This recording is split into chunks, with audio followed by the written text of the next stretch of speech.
Est-ce que l'innocence, techniquement parlant, existe?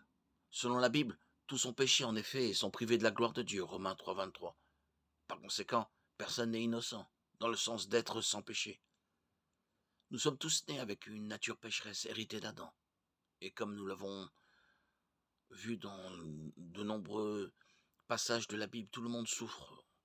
La souffrance, soit ou non liée à un péché personnel spécifique, est toujours présente. Les effets du péché imprègnent tout. Le monde est déchu et toute la création en souffre.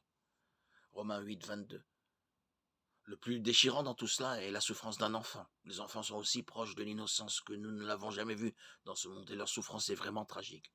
Parfois, des enfants innocents souffrent à cause du péché des autres.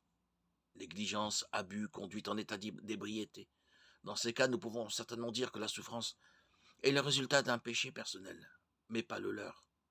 Et nous en déduisons que notre péché affecte toujours les autres autour de nous. D'autres fois,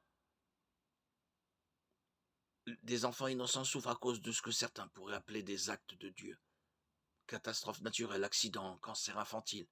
Même dans ces cas, nous pouvons dire que la souffrance est le résultat du péché. En général, parce que nous vivons dans un monde pécheur. La bonne nouvelle est que Dieu ne nous a pas laissés ici pour souffrir inutilement.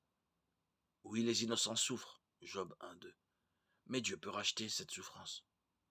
Notre Dieu aimant et miséricordieux a un plan parfait pour utiliser cette souffrance pour accomplir son objectif.